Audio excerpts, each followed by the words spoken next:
Renunciation is not a compulsion for a human being. It is a choice between one's own happiness and someone else's happiness. With the same intensity with which you were waiting for me, I too wanted to be with you. But please understand destiny and accept change. You have brought Raghvendra back to life, yet Raghvendra is no more. I am no more. Now you too should renounce your old good and bad memories and be reborn anew. You have already taken your revenge. Now start a new life. Begin a new story with a new identity and a new character. And if God wishes to complete our unfinished story, we will surely meet again someday. I somehow said this while struggling to hold back my tears. Destiny wanted something else even back then, but still we chose each other. We fought destiny and died fighting. But this time it's not about destiny, it's about you. You want something else. But even this time, we are not submitting to destiny. We are accepting your will. We are walking away from your story and from you, without any hope or promise of meeting again. I wish you a beautiful story, with the memories of the old one. She fell silent after saying this. It took me more than a moment to understand the meaning of her final sentence. No, princess. Such a grave curse. Before I could finish speaking, the doll slipped from my arms and fell to the ground. I collapsed to my knees beside her. Her face had merged into her lifeless body. Princess Chintamani was gone. Ah! I screamed to the sky and broke down sobbing. Don't punish me like this, princess. Don't do this to me. Take these memories back. I won't be able to live without you, princess. These memories will kill me, princess. I know you can hear me. Don't curse me like this, princess. I cried out, sobbing violently. Princess, I know you can hear me. I won't be able to live with these memories. Your memories will take my life. I won't survive without you. Please take these memories back from me, I shouted at the top of my voice. I understand your pain. The Tantric Baba placed his hand on my shoulder and said, but she is gone now, and no amount of weeping from you can change this truth. You have an entire lifetime ahead of you to grieve this loss. Right now, save what can still be saved. Ah! I screamed skyward once again and broke down crying.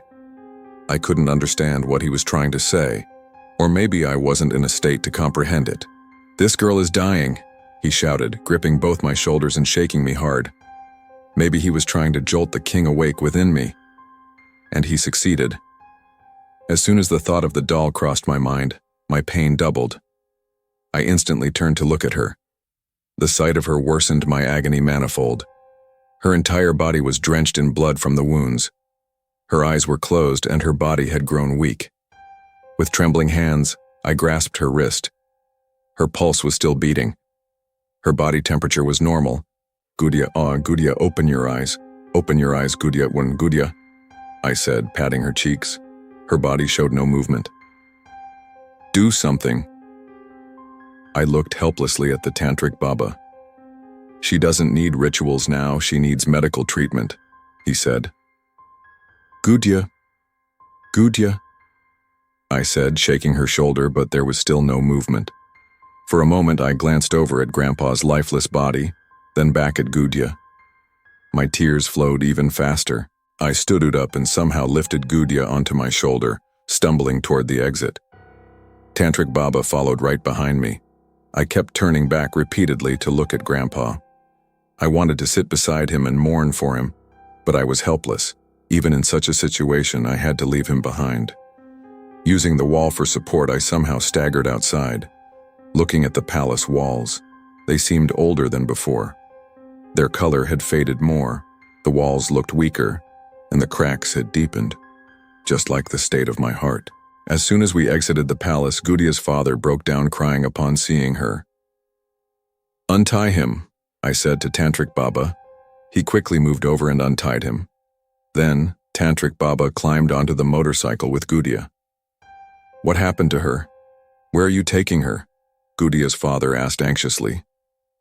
To the city hospital, I said, kick-starting the motorcycle, and we sped toward the city. I cried the entire way. Soon, I began to feel the blood seeping from Gudia's body onto my back. I sped up even more. She was the only person left in my life, and she was counting her last breaths. I didn't want to lose her. Tantric Baba and I both remained silent the entire journey. Upon reaching the hospital, I carried Gudia on my shoulder and staggered into the hospital. A little inside, I caught sight of my aunt, Masi. As soon as our eyes met, I burst into uncontrollable sobs.